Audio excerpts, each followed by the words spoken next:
नमस्कार, स्वागत है आप सभी का शख्सियत में। मैं हूं आपके साथ श्वेता मिश्रा अवस्थी।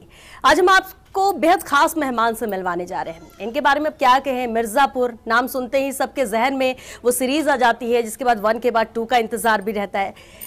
ये कह सकते हैं इनकी तारीफ में कि इनके बिना मिर्जापुर अधूरी है, क्योंकि डायलॉग से एक्टिंग करना तो आसान है, लेकिन सिर्फ एक्सप्रेशन के जरिए एक्ट करना वो बहुत मुश्किल होता है, और वो कमाल इन्होंने मिर्जापुर में दिया। जी, हमारे बीच में मौजूद हैं शाहजी चौधरी जी, यानी मकबूल जी। बहुत स्वागत है आपका। आपको शाहजी कहूं या मकबूल कहूं, क्योंकि सबसे अहम बात यह है कि जब हम शाहजी कहते हैं तो उतना रिएक्शन नहीं, लेकिन जैसे हम कहते हैं कि मिर्जापुर के मकबूल आए हैं तो यहाँ तो बिल्कुल भीड़ ही लगने लगी। पहला रिएक्शन इस पर। वैसे तो आप मकबूल कहेंगे तो भी मुझे अच्छा लगेगा, क्योंकि मकबूल के नाम से ही मेरी इंडस्ट्री में पहचान हुई है। उससे पहले भी कई काम किए, लेकिन जो मकबूल ने जो नाम दिया, जो शोहरत दी, वो उससे पहले के कामों में नहीं मिल पाई। तो अगर मकबूल कहेंगे तो भी बहुत अच्छा लगेगा, और शाहजी कहेंगे तो भी कोई प्रॉब्लम नहीं है, घर का सा फील आएगा। किसी भी एक्टर के लिए एक बड़ी बात होती है कि जब उसके कैरेक्टर से उसकी पहचान होने लगे, एक बड़ी उपलब्धि होती है, और सालों लग जाते हैं इंडस्ट्री में उसे कमाने में। शाहजी जो मकबूल के कैरेक्टर को जिस बखूबी से आपने निभाया, और उसके बाद वो एक अलग पहचान बनाई कि लोगों को क्रेज है मकबूल का, ये कैरेक्टर मिला कैसे आपको? ये आपने सही कहा श्वेता जी कि एक कैरेक्टर के नाम से किसी भी एक्टर की अगर पहचान होती है तो वो उसके लिए बहुत बड़ा अचीवमेंट है। लाइक वैसा है कि हाँ, इंडस्ट्री को 2 साल, 5 साल, 10 साल, 15 साल दिए, और अगर किसी कैरेक्टर ने उसको अगर पहचान दी, उस कैरेक्टर के नाम से अगर उसको लोग जानते हैं, तो उसके लिए लाइफ टाइम अचीवमेंट है। और इससे बड़ी खुशी उसके लिए उसकी ज़िंदगी में कुछ भी नहीं है कि उसको कैरेक्टर के नाम से पहचान मिले। तो जैसे अमरीश पुरी साहब थे, वो मरते दम तक उनका नाम यही रहा, मोगेम्बो के नाम से उनको पहचानते थे। जैसे मनोज वाजपेयी को जो उनकी फिल्म आई थी राम गोपाल वर्मा के साथ, एक सूल आई थी, उस कैरेक्टर के नाम से पहचान हुई, तो बड़ा अच्छा लगा, खुशी हुई। अब मिर्ज़ापुर का ऐसा था कि जब मिर्ज़ापुर सीज़न 1 जब शुरू हुआ तो इंडिया में वेब सीरीज़ का इतना कल्चर नहीं था। सब लोगों ने, जितनी भी कास्ट है, सब लोगों ने यही सोच करके सीज़न 1 के टाइम सब ने हाँ किया। और जब मुझे फ़ोन आया एक्सेल एंटरटेनमेंट से कि ये कैसे मकबूल का कैरेक्टर है, जो कालीन भैया का राइट हैंड है और अच्छा कैरेक्टर है, तो आप इंटरेस्टेड हैं क्या उसको करने के लिए? तो मैं ऑफिस में गया, उन्होंने बुलाया। ऑफिस में जाके मेरी जब मीटिंग हुई, तो क्योंकि मैं उससे पहले कुछ फिल्मों में राइट हैंड लेफ्ट हैंड कर चुका था, जैसे ठग्स ऑफ हिंदू, मोहनजोदारो में मैं उनका मैं हूं ना में भी थे, मैं हूं ना में भी था, मोहनजोदारो में, एंड काबिल में, एंड तेवर में। तो ऐसा राइट हैंड लेफ्ट हैंड के कई कैरेक्टर मैंने कर लिए थे। तो मैं वो टैग अपने ऊपर से हटाना चाह रहा था कि राइट हैंड और लेफ्ट हैंड मैं नहीं करूँगा, चाहे 1 मिनट का ही कोई सीन हो, लेकिन इंडिपेंडेंट कैरेक्टर करूँगा जो एक अपने आप में एक कैरेक्टर हो। तो मैंने ऐसा करके मना कर दिया था कि मैं राइट हैंड और लेफ्ट हैंड तो नहीं करूँगा। लेकिन जो उसके डायरेक्टर हैं गुरु सर, मिर्ज़ापुर के गुरमीत, उन्होंने मुझे बताया कि शाहजी ये राइट हैंड और लेफ्ट हैंड वाला मामला नहीं है। हाँ, बेशक कह सकते हैं कि राइट हैंड है, लेकिन राइट हैंड से हट करके अपने आप में एक कैरेक्टर, आप इसको करो, और करोगे तो आप खुद फील करोगे कि नहीं यार, मैंने अच्छा कैरेक्टर किया और एक इस्टेब्लिश कैरेक्टर है। तो इसमें अपनी इस कैरेक्टर की अपनी एक जर्नी है, इसकी एक फैमिली है, सब कुछ है उसमें इस्टेब्लिश है, तो आप ये करो। तो ऐसे करके उन्होंने मेरे को कन्विंस किया, गुरु सर ने। जो गुरु सर के साथ मैंने पहले जोधा अकबर कर चुका था मैं, उसमें वो चीफ एडी थे गुरमीत, जो आशुतोष ग्वारिकर की फिल्म थी जोधा अकबर, उसमें मैंने आदम खान का रोल मैंने प्ले किया था। तो उसमें वो चीफ एडी थे, उनके साथ मैं पहले काम कर चुका था, तो थोड़ा सा मेरे को ट्रस्ट था, और अच्छे डायरेक्टर थे वो, तो उन्होंने मुझे कन्विंस किया, तो फिर मैंने उसके लिए हाँ किया। तो ऐसे करके सीज़न 1 जब स्टार्ट हुआ, इतने ज़्यादा सक्सेस मिली मिर्ज़ापुर को, और एक अलग कहते हैं हम जब कैरेक्टर की बात करते हैं तो एक मकबूल जैसा कैरेक्टर, और जो कि बहुत ही चर्चित रहा है। अगर आपको लगता है कि अगर वो फैसला आपने लिया होता तो आज बहुत रिग्रेट होता कि आखिर ये रोल होता? मुझे ही नहीं, अगर कोई भी कैरेक्टर ना करता नहीं करने के लिए, कि उसमें जैसे छोटे कैरेक्टर भी हैं, कुछ 2 सीन 4 सीन वाले भी हैं, अगर कोई भी किसी भी कैरेक्टर के लिए अगर ये बोलता कि मुझे नहीं करना, तो उसको बहुत ज़्यादा रिग्रेट होता लाइफ में, और मुझे तो बहुत ही ज़्यादा होता अगर नहीं करता तो। बिल्कुल। एक बेहद खास बात है कि राजस्थान से आप हैं, टोंक जिले के छोटे से गांव से बिलोंग करते हैं जी। हम आपके सफर को सबसे पहले जानना चाहेंगे। शाहजी चौधरी से लेकर मकबूल तक का ये सफर कैसा रहा है, कैसे याद करते हैं इसको? सफर तो बहुत कठिन रहा है, बहुत स्ट्रगल रहा है लाइफ में, क्योंकि बॉम्बे मुझे हो गया 18 ईयर्स, 18 साल जी, 18 के 19 साल हो गए ऑलमोस्ट। 2003 में मैं गया था, अभी तो 22 चल रहा है।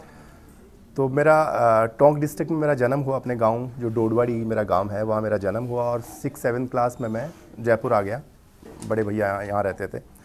उसके बाद यहाँ से स्कूलिंग हुई, और उसी के साथ साथ मैं भैया के साथ अपने फैमिली बिजनेस में थोड़ा सा इन्वॉल्व हो गया था। लेकिन एक्टिंग और मॉडलिंग का मेरे को स्कूल टाइम से ही थोड़ा सा इंटरेस्ट था। जैसे स्कूल में भी जो थिएटर वगैरह के जो प्रोग्राम होते थे, स्टेज शोज़ वगैरह जो होते थे, मैं पार्टिसिपेट करता था। 26 जनवरी, 15 अगस्त को वो सब पार्टिसिपेट करता था। गांव में जब था तब वो अपने दिवाली के आसपास नवरात्रि में रामलीलाएं होती है, वो रामलीला हम लोग बच्चे बच्चे मिल करके उसमें एक एक कैरेक्टर सब लोग प्ले करते थे। तो ये इंटरेस्ट अपने आप का शुरू से ही था कि अपने आप को थोड़ा सा स्क्रीन पे देखूं या मेरी पेपर में फ़ोटो छपे, इस तरह का था। देन मैं 2003 में बॉम्बे गया और 2004 में मैंने पहली फिल्म की मैं हूं ना, जिसमें आप देखेंगे तो एक सीन है मेरा, उसमें इंपॉर्टेंट सीन है वो भी। और सीरियल था मेरा पहला शक्तिमान, DD1 पे मुकेश खन्ना जी का, जो बड़ा हिट सीरियल था शक्तिमान उस टाइम में। शक्तिमान का जो दूसरा सीज़न था उसमें मैंने किल्विश का रोल प्ले किया था, सेकंड सीज़न में। तो वहाँ से इंडस्ट्री की जर्नी स्टार्ट हुई और बहुत अच्छे बुरे दौर देखे, अब अप्स एंड डाउन आए, लेकिन फाइनली मकबूल तक जब पहुँचे तो सारे दुख कम हो गए मेरे। अच्छा, क्या फ़र्क इंडस्ट्री में पड़ता है? एक मेट्रो सिटीज़ से कोई पहुंचता है और एक किसी ज़िले के छोटे गांव से निकलकर कोई युवा पहुंचता है वहां पर। तो श्वेता जी, जो मेट्रो सिटी से लोग आते हैं या छोटे गांव से या कस्बे से जो लोग आते हैं, उसमें डिफरेंस तो है, थोड़ा सा कल्चर का जो फ़र्क पड़ जाता है कि मेट्रो सिटी में रहने वाला थोड़ा सा एडवांस कल्चर में रहता है बंदा, तो वो मेट्रो सिटी में रह करके और इतना थोड़ा सा शाई फील नहीं करता अपने आप को, और कोई भी चीज़ को ब्लंटली बोलना और थोड़ा सा अपने आप को एक्सप्लोर करने में थोड़ा सा एडवांस रहता है, वो फ़र्क पड़ता है। लेकिन ऐसा नहीं है कि टैलेंट कोई छोटे शहर में या छोटे गांव में नहीं हो सकता, टैलेंट दुनिया में कहीं पे भी हो सकता है, टैलेंटेड लोग कहीं भी पैदा हो सकते हैं। तो फाइनली तो जो पूछ है वो इंडस्ट्री में या कहीं भी किसी भी फील्ड में वो अपने टैलेंट की है। बहुत सारी फिल्मों में आपने काम किया है, जैसे कभी जिक्र भी आप कर रहे थे, मैं हूं ना की बात करें, जुदा अकबर की बात करें, बहुत सारी इतनी फिल्मों में काम, अलग अलग तरह के रोल करने के बाद आप किस फिल्म को अपना टर्निंग पॉइंट मानते हैं कि इसके बाद से तस्वीर तकदीर बदली शाजी चौधरी की? वो तो आप कह सकते हैं मिर्ज़ापुर के बाद से ही, मिर्ज़ापुर के बाद से थोड़ा सा, यानी जो फिल्मों ने नहीं किया वो सीरीज़ ने किया। वो सीरीज़ ने किया लाइफ में। पहले जोधा अकबर से भी काफ़ी कुछ बेनिफिट हुए कि ऐसा लग रहा था कि अभी थोड़ा सा स्ट्रगल ख़त्म हो गया है, और एक पहचान दी, एक नाम दिया। जोधा अकबर में मेरा बड़ा अच्छा कैरेक्टर था, आदम खान मैंने उसमें प्ले किया था, जो ऋतिक का सोतेला भाई होता है, बड़ा अकबर का बड़ा भाई होता है। तो उसने काफ़ी बेनिफिट दिया कि हाँ, एक पहचान दी थोड़ी सी कि शाहजी, जो जोधा अकबर वाला जो बंदा आदम खान है, वो उसको बुला लो उस काम के लिए। तो थोड़ा सा उसने भी नाम दिया। लेकिन मिर्ज़ापुर के बाद तो थोड़ा सा कुछ लोगों का नज़रिया चेंज ही हो गया, अलग ही हो गया। अब फिल्मों की तो हम बात करते हैं, लेकिन अगर मिर्ज़ापुर की बात की जाए, इस वेब सीरीज़ के बाद से वेब सीरीज़ की दुनिया ही बदल गई जी।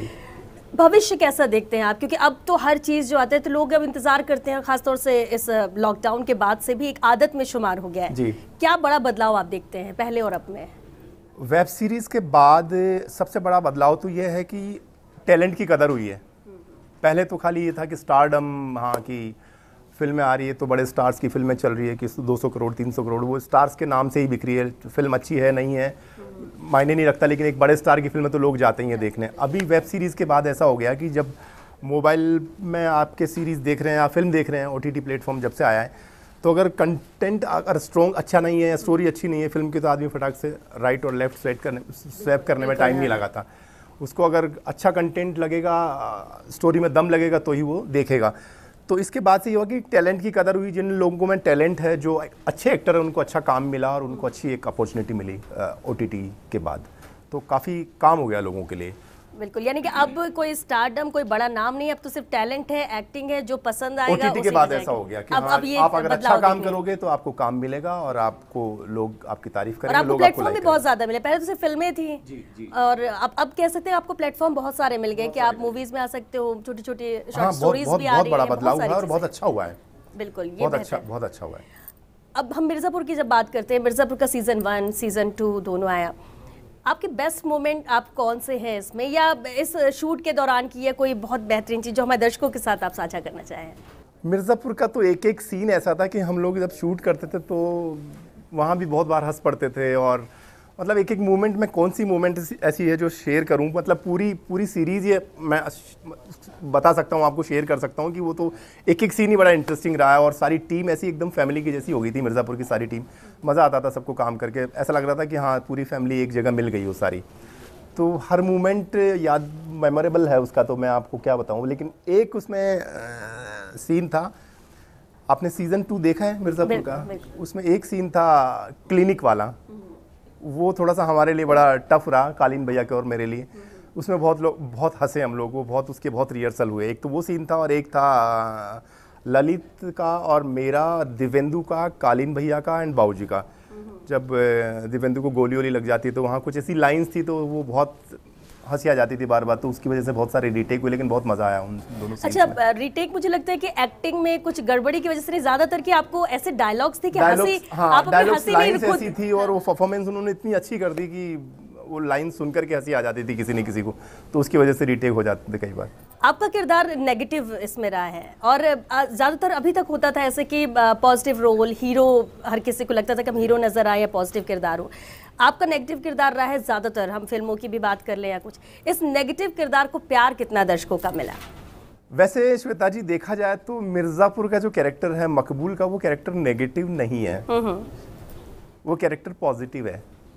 आप उसको ध्यान से देखेंगे तो वो ठीक है, उसके काम के लिए लॉयल है, हाँ, काम के लिए लॉयल है, लेकिन अगर किसी के साथ गलत हो रहा है तो वो गलत का साथ भी नहीं देता है। जैसे अगर बाबूजी की किलिंग वाला जो सीन है तो उसने, उस कैरेक्टर ने, मकबूल ने, उसने फील किया कि यार मेरे से ज्यादा बुरा किसी और के साथ हो रहा है तो ये अपॉर्चुनिटी मैं उनको दूं। तो वो गोली मारने वाला होता है और जब पीछे से बीना बोलती है कि मकबूल इनको तो हम मारेंगे, उसी सीन ने तो फैन फॉलोइंग और बढ़ा दी जी। तो ऐसे में लगता है कि नहीं, जो मकबूल है वो नेगेटिव कैरेक्टर नहीं है। पूरी सीरीज में, दोनों सीजन में मकबूल ने किसी को कोई गाली गलौज नहीं किया है, कोई बैड वर्ड किसी को नहीं बोले हैं पूरी सीरीज में। अननेसेसरी किसी के साथ कोई गलत नहीं किया है, किसी के साथ कोई बुरा नहीं किया है। सब लोग अपनी अपनी चीजों में लगे हुए हैं, उलझे हुए हैं, कोई किसी का फायदा उठा रहा है, कोई किसी का कुछ वो सिर्फ ईमानदारी, वो ईमानदार खाली अपने काम के लिए लॉयल है, जो उसका प्रोफेशन है उसके लिए लॉयल है, बाकी वो कैरेक्टर नेगेटिव नहीं है। ये इतने नेगेटिव किरदार की हम बात कर रहे हैं, आपका पसंदीदा क्या है? आपको क्या कभी ऐसा लगा कि यार नेगेटिव किरदार बहुत हो गया, मुझे कोई पॉजिटिव रोल अच्छा कुछ ऐसा मिले? हम इसकी बात नहीं कर रहे हैं श्वेता जी। एज एन एक्टर तो ऐसा कभी होना नहीं चाहिए किसी भी एक्टर को कि पॉजिटिव ही करूं या नेगेटिव। तो मेरे जहन में ऐसा कुछ नहीं आया, लेकिन नेगेटिव रोल करना मेरे लिए थोड़ा सा और ज़्यादा इजी हो जाता है, क्योंकि आधा काम तो मेरी पर्सनालिटी और बॉडी और लुक कर देता है और थोड़ा बहुत मुझे ऐड ऑन करने से थोड़ा सा ज़्यादा अच्छा हो जाता है, थोड़ा सा वो 100% हो जाता है।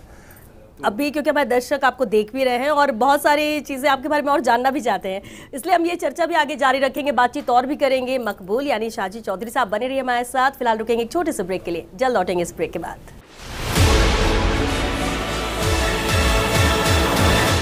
ब्रेक के बाद एक बार फिर आप सभी का बहुत स्वागत है। शाजी चौधरी लगातार हमारे साथ बने हुए। शाजी, एक बार फिर आपका बहुत स्वागत है। थैंक यू श्वेता जी। सबसे अहम ये कि देखिए, हम जब फिल्मों की बात करते हैं, बड़े बड़े स्टार्स की बात करते हैं, एक अलग स्टारडम होता है। आपने मैं हूं ना में शाहरुख खान के साथ भी काम किया है, उनके साथ का एक्सपीरियंस आपका कैसा रहा है और अपकमिंग प्रोजेक्ट्स भी आपके जरूर जानना चाहेंगे। मैं हूं ना में शाहरुख सर के साथ काम किया और शाहरुख सर के साथ अभी मैं और काम कर रहा हूँ। एक फिल्म है पठान, उसके बारे में ज़्यादा तो अभी बोलना अलाउ नहीं है क्योंकि ऑफिशियली कोई अनाउंसमेंट हुई नहीं है फिल्म की।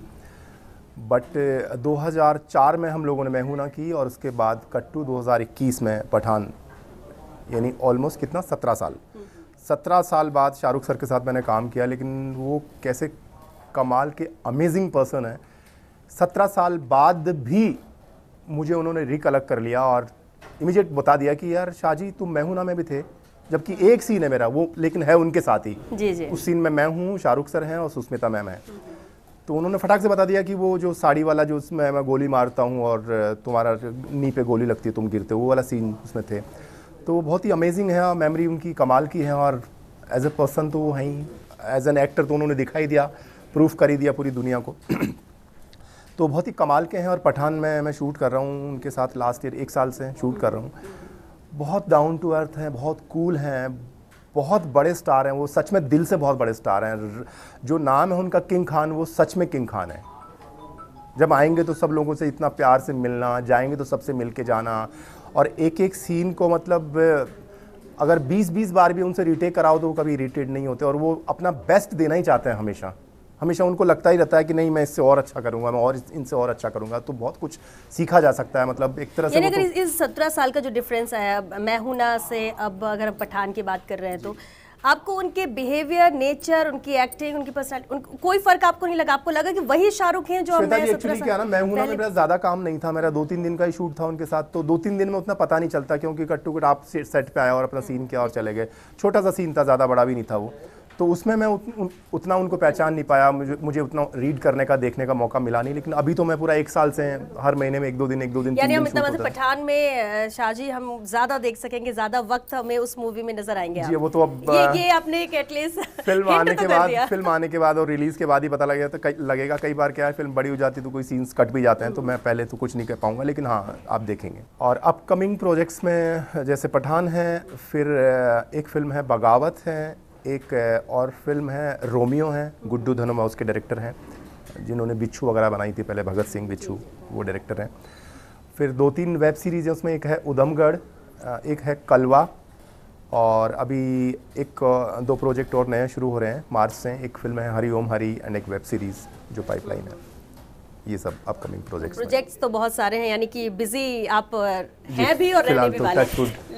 लेकिन एक और बात है, आपकी एक्टिंग की हमने बात की, आपके सफ़र की हमने बात की, लेकिन शाहजी चौधरी की पर्सनैलिटी, उनकी फिटनेस के भी लोग बहुत दीवाने हैं, उसका राज भी ज़रूर जानना चाहते हैं, क्या है? श्वेता जी, फिटनेस का तो यही है कि अच्छा हेल्दी खाना खाओ और वर्कआउट करो, एक्सरसाइज करो। तो मैं कोशिश करता हूँ कि जितना टाइम मिल पाता है वर्कआउट करता हूँ, जिम जाता हूँ, रनिंग करता हूँ, योगा करता हूँ, जितना टाइम मिलता है, और हेल्दी फूड खाता हूँ। वेजिटेरियन हूँ मैं, तो मेहनत तो लगती है, लेकिन जितने भी लोग फिट हैं या अच्छी जिन्होंने बॉडी बना रखी है, वो यही करते हैं कि वर्कआउट करते हैं और अच्छा वैसे भी इस प्रोफेशन में पर्सनैलिटी का बहुत अहम रोल होता है, क्योंकि पर्सनैलिटी की वजह से भी कई किरदार हैं जो आपको मिलते हैं और आप उसमें सूट करते हैं। ऐसा नहीं है कि पर्सनालिटी की वजह से ही रोल मिलते हैं, लेकिन हाँ एक वो प्लस पॉइंट है कि सोने पे सुहागा जिसको कहते हैं, कि अगर आप थोड़े से अच्छे एक्टर हो और ठीक ठाक एक्टर हो, या और आपकी बॉडी और फिजिक अच्छी है, तो थोड़ा सा उस कैरेक्टर को और सपोर्ट मिलता है। तो अच्छा, हम फिल्मों के ऊपर टर्निंग पॉइंट की बात करते हैं, लेकिन आपने कहा कि जो टर्निंग पॉइंट लाइफ और इस प्रोफेशन में, करियर में आया है, वो मिर्ज़ापुर के बाद आया है। जी। लेकिन बहुत सारे ऐसे लोगों को कंफ्यूजन भी है, उनको लगता है कि मकबूल के नाम से उनको लगता है कि आप मकबूल भाई ही हैं। कभी ऐसा कुछ इंसिडेंट हुआ आपके साथ, रियल नेम नहीं पता हो और ऐसे ही लोग आपको जानते हो? वैसे मैंने अब तक जितने कैरेक्टर किए हैं, वो जोधा अकबर आप ले लो, या और कई फिल्में हैं, जैसे तेवर एक फिल्म आई थी वो ले लो, या मिर्ज़ापुर ले लो, ज़्यादातर मैंने मुस्लिम कैरेक्टर ही प्ले किए हैं। तो ऑडियंस का थोड़ा सा वैसा हो जाता है, पब्लिक का थोड़ी सी इमोशनल हो जाती है कि यार अगर मुस्लिम कैरेक्टर प्ले कर रहे हैं तो शायद ये हो सकता है मुस्लिम ही हो। और फिर मेरा थोड़ा सा दाढ़ी वाड़ी का, ये फेस जो लॉन्ग फेस है, और थोड़ा सा शायद मेरे ख्याल से वैसा लुक देता है लोगों को। तो ऐसा इंसिडेंट हर बार मेरे साथ होता है, हर साल। जैसे ईद वगैरह पे मेरे को मैसेज आ जाते हैं कई बार कि हाँ ईद मुबारक हो भाईजान, बट कोई नहीं वो कोई मैटर नहीं करता। अच्छा लगता है कि किसी कैरेक्टर के नाम से अगर आपको पहचान रहे हैं लोग, तो डजंट मैटर कि हिंदू और मुस्लिम, सब लोग इंसान है, प्यार है बस, ये बड़ी बात है। लेकिन दिल से खुशी तो होती होगी कि वो कैरेक्टर ही सही, लेकिन इतना जुड़ाव लोगों का इतना जुड़ाव, इतना प्यार मिलता है, वो बहुत बड़ी बात है, वो कोई मायने नहीं रखता। हम मिर्ज़ापुर की बात कर रहे हैं, लेकिन मिर्ज़ापुर में एक एक डायलॉग बहुत अहम है, मतलब आपको जोड़ के रखता है, आपको चेहरे पर स्माइल भी देता है। और मिर्ज़ापुर ऐसी सीरीज़ थी कि सीरीज़ की शुरुआत भी हुई, दूसरा उसको देखने के बाद भी लोग डिस्कशन करते थे, लोग बातचीत करते थे, उस डायलॉग में बात करते थे। जी जी। तो फिर आपसे भी डायलॉग ज़रूर आपका फेवरेट सुनना चाहेंगे। मिर्ज़ापुर अपने आप में, मिर्ज़ापुर के सारे कैरेक्टर ऐसे अपने आप में ऐसे फिट बैठ गए, हर कैरेक्टर में, हर आर्टिस्ट। जैसे जिस तरह से एक फिल्म थी शोले, शोले के जो कैरेक्टर थे सारे, हर कैरेक्टर अपने आप में फिट था, उस तरह से हो गया ये सीरीज़ का। और डायलॉग की अगर बात करें तो मेरे तो कुछ ज़्यादा लाइंस नहीं थी, लेकिन उस सीरीज़ में एक जो ललित अभी रहे नहीं, अभी कुछ टाइम पहले उनकी डेथ हो गई, ललित का, मेरा, कालीन भैया का, बाऊजी का और मुन्ना भैया का एक सीन था एक रूम में। तो वहाँ ललित की कुछ लाइंस होती हैं, वो मेरे लिए बड़ी अच्छी लगी, मुझे इम्प्रेसिव लगी कि जब उसकी किलिंग होती है ललित की, उससे पहले रिसेप्शन पे वो जो एक लड़की से जाके बात करता है कि कितना सैलरी मिलता है तुमको, जो रिसेप्शनिस्ट होती है उससे पूछता है कि कितना सैलरी मिलता है तुमको, अगर कम मिलता है तो हमारे साथ यहाँ आ जाओ, लखनऊ आ जाओ, अच्छा सैलरी दिला देंगे। तो इस तरह की लाइन्स थी जो बड़ा अच्छा लगा मुझे सुन करके मिर्ज़ापुर की। बिल्कुल। अब बाकी ऐसे कैलकुलेट करना तो वो है कि इसमें कौन सा डायलॉग बेहतर, या एक से बढ़कर एक, सारी लाइंस एक से बढ़कर एक, उनको कंपेयर ही नहीं कर सकते। यही वो चीज़ है, यही वो प्लस पॉइंट है जो मिर्ज़ापुर को बाकी सबसे अलग बनाता है। एक भी डायलॉग आप ऐसा नहीं चुन पा रहे हो, क्योंकि सभी यंगस्टर्स के लिए क्या मैसेज आप देना चाहेंगे, युवा जो इस फील्ड में आ रहे हैं, लेकिन कहते हैं बहुत ज़्यादा स्ट्रगल होता है, टैलेंट भी है, लेकिन इसके बाद भी कई बार लोग शॉर्टकट अपनाते हैं। फिल्म इंडस्ट्री का एक ऐसी भी तस्वीरें आती हैं निकल के, मैसेज क्या देना चाहेंगे? मैं सभी यूथ से ये कहना चाहूँगा कि हाँ, स्ट्रगल तो हर फील्ड में ही है, इंडस्ट्री में ही नहीं है, आप किसी भी सेक्टर में जाओ तो बिना मेहनत के तो कुछ भी नहीं है। लेकिन अगर आप अपना 100% दे करके ऑनेस्टली फोकस हो करके अगर काम करते हो तो दुनिया की कोई ताकत नहीं है कि आपको निराश होना पड़े, आपको असफल होना पड़े। सफलता आपको ज़रूर मिलती है अगर आप 100% अपना दे करके ऑनेस्टली, ईमानदारी से उस काम को फोकस हो करके अगर करते हो तो आपको सफलता ज़रूर मिलती है। तो जो भी कोई काम करें उसको अपना 100% दे के ही करें, दो नाव में पाँव रख करके काम न करें। बिल्कुल। वैसे तो कोई दुनिया घूम कर आ जाए, लेकिन जब अपने होम टाउन आते हैं तो वो अलग ही खुशी, वो अलग ही पहचान, वो अपने उससे मिलना, उस फीलिंग को कोई डिस्क्राइब नहीं कर सकता, एक्सप्लेन नहीं कर सकता। लेकिन राजस्थान में हम जयपुर की बात करें या टोंक की बात करें, कौन सी चीज़ें हैं जो आपको बहुत ज़्यादा जोड़ के रखती है, और जब आपकी प्लानिंग होती है कि हमें जाना है तो वो कुछ बातें जो दिमाग में घूम जाती हैं? श्वेता जी, राजस्थान से बढ़िया मुझे कोई जगह ही नहीं लगती रहने के लिए। जैसे जयपुर है, मैं जयपुर से ही हूँ, और जयपुर की हवाएं, जयपुर के लोग, जयपुर का खाना, जयपुर का पहनावा, जयपुर का कल्चर मुझे बहुत पसंद है, बहुत अट्रैक्ट करता है, अपनी तरफ खींचता है, और मुझे बहुत अच्छा और सुकून मिलता है यहाँ करके। तो मैं जब भी मुझे टाइम मिलता है शूटिंग से, तो मेरा यही रहता है कि हाँ, मेरा अब नेक्स्ट टारगेट क्या है कि अब जयपुर जाके और कुछ दिन अपनी फैमिली के साथ रहूँ। तो मुझे बहुत अच्छा लगता है जयपुर आकर के। बॉम्बे ठीक है, बॉम्बे भी पसंद है, बॉम्बे का रेस्पेक्ट है कि बॉम्बे ने बहुत कुछ दिया। वो किसी मायने में ऐसे नहीं कह सकते कि कम है या मुझे पसंद नहीं है। वो एक अपना एक उसका बॉम्बे का एक रेस्पेक्ट है, दिल में बहुत ज़्यादा रेस्पेक्ट करता हूँ बॉम्बे का, कि बॉम्बे ने बहुत कुछ दिया, नाम दिया, पहचान दी, काम दिया। बट जयपुर का और उसका थोड़ा सा जो फीलिंग्स है वो थोड़ी सी डिफरेंट है। बिल्कुल। सो आई लव जयपुर। साजी, आपने कहा भी कि राजस्थान से जुड़ाव, टोंक से, जयपुर से एक अलग ही चीज़ें हैं जो आपको यहाँ पर खींचती हैं। क्या आपको मारवाड़ी आती है क्योंकि आप यहाँ से हैं, या फिर मुंबई जाके वो थोड़ा सा? जी, मैं राजस्थान में पैदा हुआ हूँ, और राजस्थान में एक डिस्ट्रिक्ट है टोंक डिस्ट्रिक्ट में एक छोटा सा गांव है डोडवाड़ी, वहाँ की मेरी पैदाइश है। और मेरे जो मदर फादर थे, अभी तो है नहीं दुनिया में, वो किसान थे। मैं किसान परिवार में पैदा हुआ हूँ। तो राजस्थानी तो बेशक मुझे आती है, बहुत अच्छी आती है, घर में हम लोग बोलते भी हैं राजस्थानी। अब अगर आपको आती है राजस्थानी? नहीं, मुझे आती नहीं, लेकिन मैं समझ जाऊँगी, आप बोलिए। तो अब मैं थाने कहीं बोलूँ, जब थाने कोई समझ में ही को ना हो बात अगर राजस्थानी में, तो बोलूँ भी कहीं। लेकिन मुझे राजस्थानी आती है, तो राजस्थानी में मैं आपको प्रूफ कर सकता हूँ। एक राजस्थानी एक गाना है जो 2 लाइन मुझे बहुत पसंद है, और वो भी इसलिए पसंद है कि मैं अपनी बेटी से ज़्यादा कनेक्टेड हूँ, और मेरी शादी हो गई थी बचपन में, चाइल्ड मैरिज, तो इसीलिए वो थोड़ी सी उस तरह की जो लाइन है वो कनेक्टेड है। मैं सुनाऊँ आपको? बिल्कुल बिल्कुल। छोटी सी उम्र पर आई रे बाबोसा, छोटी सी उम्र पर आई रे बाबोसा, करो थारो कहीं मैं कसूर, ओ अतरा दिना तुम्हारा लाड लड़ाया, अतरा दिना तुम्हारा लाड लड़ाया, अब क्यों करो मन ही बड़ा सुदूर, छोटी सी उम्र पर आई रे बाबोसा। ये गाना है जो बालिका वधू का टाइटल सॉन्ग है। सरप्राइज कर दिया। तो मैं बहुत कनेक्टेड हूँ इस गाने से, थोड़ा सा इमोशनल कर देता है गाना, क्योंकि बेटी गाती है बाप के लिए, और बालिका वधू का टाइटल सॉन्ग है। बिल्कुल। तो मैंने प्रूफ किया कि राजस्थानी मुझे आती है, राजस्थानी गाना सुना दिया आपको, राजस्थानी बोल के बता दिया। तो राजस्थानी तो एकदम खून के कतरे कतरे में बसा हुआ है राजस्थान। तो राजस्थान है ही ऐसा। बिल्कुल, राजस्थान है ही ऐसा। और परिवार में भी सदस्य आपके सब यही क्या जयपुरी हैं, टोंक या मुंबई? हम 4 भाई हैं अभी।